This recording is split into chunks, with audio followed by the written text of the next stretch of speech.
মৰমৰ ছাত্ৰ-ছাত্ৰীসকল, তোমালোকক আজি পাঠদানলৈ মই স্বাগতম জনাইছোঁ আৰু আৰম্ভ কৰিবলৈ লৈছোঁ তোমালোকৰ প্ৰথম পাঠটো নিয়ৰ নামৰ কবিতাটো। যোৱা ক্লাছবোৰত মই তোমালোকৰ নিয়ৰ নামৰ কবিতাটো সম্পৰ্কে পঢ়াইছিলোঁ আৰু বুজাই দিছিলোঁ আৰু বুজাই শেষ হোৱাৰ পিছত প্ৰশ্ন উত্তৰখিনিও মই দি আছিলোঁ, হয়নে নহয়?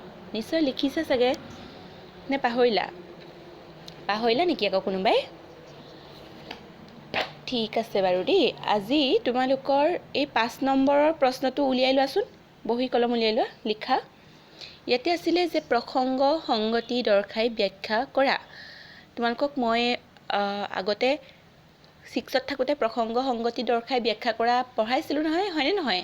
এতিয়া 8B ছেকশ্যনত যিসকল আছা তেওঁলোকে নিশ্চয় মোক মনত আছে। মই যে তোমালোকক লিখাইছিলোঁ প্ৰসংগ সংগতি দৰ্শাই ব্যাখ্যা কৰা। ইয়াত কেলে প্ৰসংগ সংগতি বুলি কোৱা হৈছে বাৰু?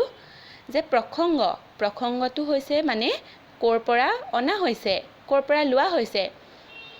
সংগতি কি কাৰণে এই কথাটো কি, এই কথাষাৰৰ জৰিয়তে মানে কি দেখুওৱা হৈছে সেইটো, হয়নে নহয়?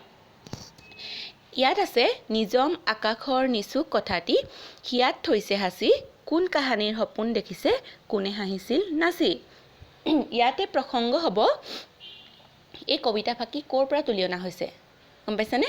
আৰু সংগতি হ'ব এই কবিতা ফাঁকিৰ জৰিয়তে কি ক'বলৈ বিচাৰিছে, কি আছেনো এই কবিতা ফাঁকিত।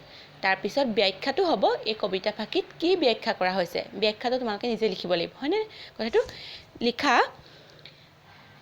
উক্ত কবিতা ফাঁকি প্ৰতিমাৰ খনিকৰ চন্দ্ৰকুমাৰ আগৰৱালাৰ ৰচিত নিয়ৰ নামৰ কবিতাটিৰ অন্তৰ্গত বা নিয়ৰ নামৰ কবিতাটিৰ পৰা তুলি অনা হৈছে। লিখা। মই কৈ যাওঁতে অকণমান স্পীড হ'ব পাৰে, গতিকে তোমালোকে কি কৰি লিখিবা, মানে ভিডিঅ'বোৰ ৰখাই লিখিবা দেই।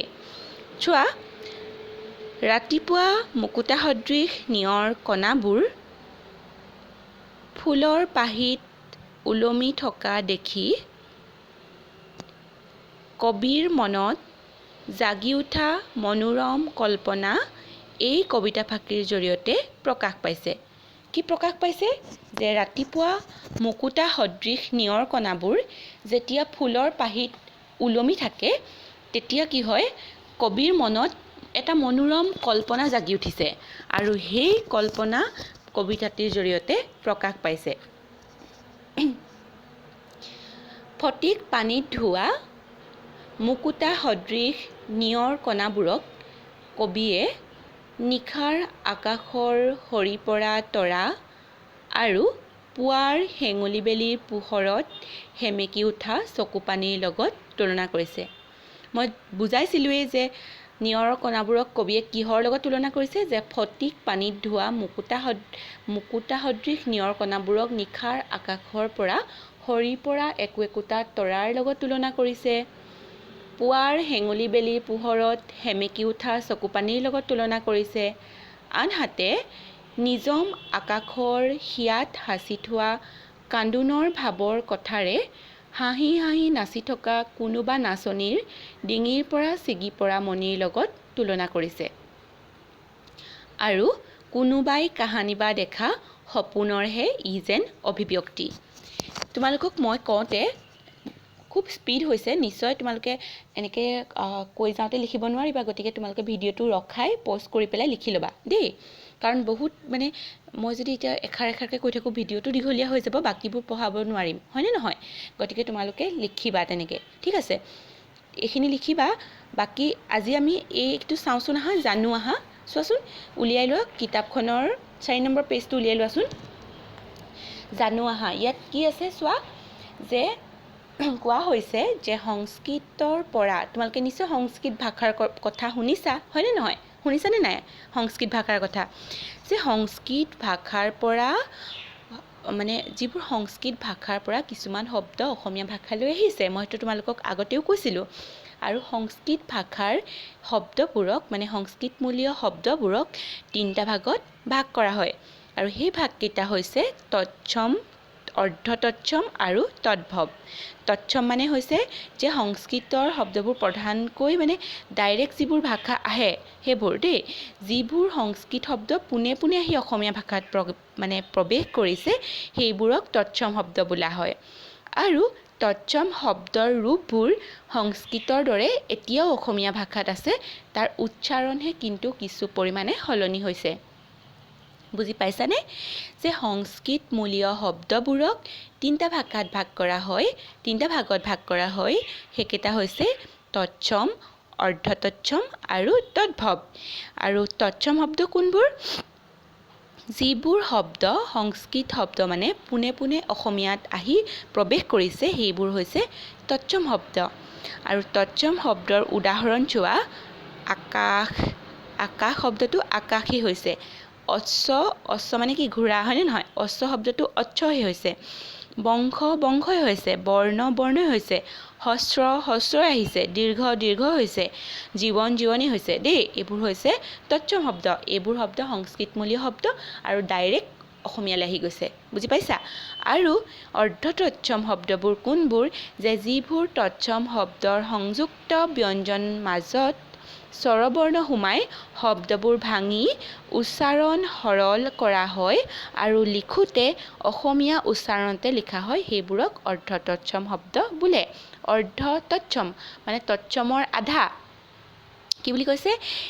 যিবোৰ তৎসম শব্দত, মানে তৎসম শব্দটো মই ক'লোৱেই ডাইৰেক্ট আহিছে অসমীয়ালৈ, আৰু যিবোৰ তৎসম শব্দত সংযুক্ত ব্যঞ্জনৰ মাজত মানে সংযুক্ত ব্যঞ্জন, যেনেকৈ কৈতক্ত, ভক্তি তেনেকৈ মানে সংযুক্ত ব্যঞ্জন মানে নয়দণ্ড এইবোৰ মানে দেই, যুক্তাক্ষৰবোৰ যে সংযুক্ত ব্যঞ্জনৰ মাজত কি হৈছে? স্বৰবৰ্ণতা সোমাই গৈছে আৰু সেই শব্দবোৰ ভাঙি উচ্চাৰণটো সৰল মানে একদম সৰল কৰা হৈছে, ইজি কৰা হৈছে আৰু অসমীয়া উচ্চাৰণতে লিখা হৈছে, সেইবোৰ হ'ব অৰ্ধতৎসম। তাৰমানে কি এইবোৰ চোৱা আকৌ,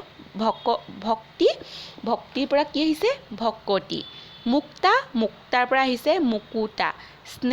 স্নেহৰ পৰা কি আহিছে? চেনেহ। প্ৰীতিৰ পৰা আহিছে প্ৰীতি। শব্দৰ পৰা আহিছে শবদ। শব্দ আমি এনেকৈ কওঁ শব্দ, এনেকৈ কওঁ নে? শব্দ, শবদ এনেকৈ কওঁ নাই? শব্দ। শস্যৰ পৰা আহিছে শইচ। দৰ্শনৰ পৰা আহিছে দৰ্শন। চোৱা ইয়াত যে ভক্তি, কৈতক্ত তৎ হস্যইকাৰ, ভক্তি, এই ভক্তিটো কি কৰিলে? দন্তীয়া তৎ হস্যইকাৰ তি ভাঙি পেলালে, হয়নে নহয়? কৈতক্তটোৰ ঠাইত দুটা হ'ল, স্বৰবৰ্ণ এটা সোমোৱাই দিলে। ক বুলি কওঁতে এটা উচ্চাৰণ হৈছে, ভকতি, হয়নে নহয়? মুক্তাৰ পৰা মুকুতা, এইবোৰ হ'ব অৰ্ধতৎসম শব্দ। তাৰপিছত চোৱা তদ্ভৱ শব্দ কোনবোৰ? যিবোৰ সংস্কৃত শব্দ পোনে পোনে অসমীয়া ভাষাত ব্যৱহৃত নহৈ প্ৰাকৃত আদি ৰূপৰ মাজেৰে সলনি হৈ আহি অসমীয়া ভাষাত সোমাইছে, সেইবোৰকেই তদ্ভৱ শব্দ বুলি কোৱা হয়।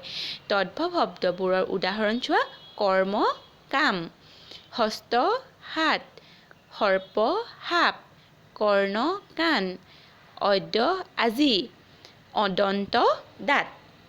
বুজি পালানে? মানে সম্পূৰ্ণ চেঞ্জ হৈ গৈছে। সংস্কৃতৰ দৰে ইংৰাজী ভাষাৰ অনেক শব্দই কি কৰিছে? অসমীয়া ভাষাত প্ৰৱেশ কৰিছে। মই তোমালোকক নিশ্চয় কৈছিলোঁ যে মানে অসমীয়া ভাষাটো এটা মিশ্ৰিত ভাষা দেই। অসমীয়া ভাষালৈ বিভিন্ন ভাষাৰ পৰা শব্দ আহিছে, বিভিন্ন ভাষাৰ পৰা। তুমি মানে পৃথিৱীৰ বিভিন্ন ভাষাৰ যদি শব্দ বিচাৰা, অসমীয়া ভাষাত এটা নহয় এটা শব্দ কিন্তু পাবা। সেই কথাটো মই তোমালোকক কৈছিলোঁ, মানে মোৰ মনত আছে বাৰু কোৱা। চোৱা সংস্কৃতৰ দৰে কি হৈছে? ইংৰাজী ভাষাৰ কিছুমান শব্দও অসমীয়া ভাষাত সোমাই পৰিছে। যেনেকৈ তোমালোকে স্কুল বুলি কোৱা, ডাক্তৰ বুলি কোৱা, গ্লাছ বুলি কোৱা, জেইল বুলি কোৱা, বক্স বুলি কোৱা, তাৰপিছত ইঞ্জিন বুলি কোৱা, এইবোৰ হৈছে ইংৰাজী শব্দ। আৰু ইংৰাজী শব্দৰ পৰা অসমীয়ালৈ আহিছে, এইবোৰ অসমীয়া শব্দই হৈ গৈছে আৰু, গম পাইছেনে? তাৰ মূলটো কিন্তু ইংৰাজী শব্দ। তাৰপিছত কিছুমান আকৌ ইংৰাজী শব্দ লগত অসমীয়া শব্দৰ যোগ হৈ পেলাই কি হৈছে? এটা মিশ্ৰিত শব্দ মানে মিশ্ৰ শব্দৰ সৃষ্টি হৈছে।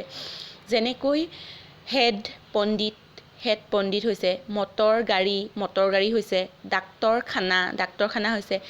ইয়াৰে হেডটো হৈছে চোৱা অসমীয়া শব্দ ইংৰাজী শব্দ, পণ্ডিতটো হৈছে অসমীয়া শব্দ, গতিকে হেড পণ্ডিত দুটা ইংৰাজী আৰু অসমীয়া মিক্স হৈ পেলাই এটা মিশ্ৰ শব্দৰ সৃষ্টি হৈছে। গতিকে এই কথাকেইটা অকণমান এই পাঠটো জানো আহা, এইখন অকণমান পঢ়িবা, বুজি পাবা, গম পাইছেনে? আৰু কোনোবাই বুজি নাপালে মোক সুধিবা, মই ইমান বিশেষ টান নহয়, সহজেই যে তৎসম, অৰ্ধতৎসম আৰু তদ্ভৱ শব্দ কি মই তোমালোকক কৈছোঁৱেই। তৎসম শব্দবোৰ ডাইৰেক্ট সংস্কৃতৰ পৰা আহি ডাইৰেক্ট বহি যায় অসমীয়া ভাষাত। অৰ্ধতৎসমবোৰ আধা হয়, তাৰমানে সেইটো অকণমান ভাঙি পেলাই বহোৱা হয়। তাৰপিছত তদ্ভৱবোৰ একেবাৰে চেঞ্জ হৈ যায়, বুজি পালা? তাৰপিছত আৰু ইংৰাজী আৰু অসমীয়া ভাষা এইবোৰ যোগ হৈছে, সেইবোৰ মিশ্ৰ ভাষাৰ, তাৰমানে মিক্সাৰ যিটো, সেইটোৱে হয়নে নহয়? আৰু আজি তোমালোকক মই এইখিনিয়ে পঢ়ালোঁ, এইখিনি লিখিবা, প্ৰসংগ সংগতি দৰ্শাই ব্যাখ্যা কৰা, এইটো লিখি ল'বা। লিখি লোৱাৰ পিছত জানো আহা এইডোখৰ পঢ়িবা দেই। তাৰপিছৰ পৰা কাইলৈ আমি কি কৰিম যে 12 নম্বৰ যিটো এটা শব্দত প্ৰকাশ কৰা, এইখিনিৰ পৰা আমি কৰিম, ঠিক আছে? আজিলৈ ভিডিঅ'টো ইমানতে সামৰণি মাৰিছোঁ, ধন্যবাদ।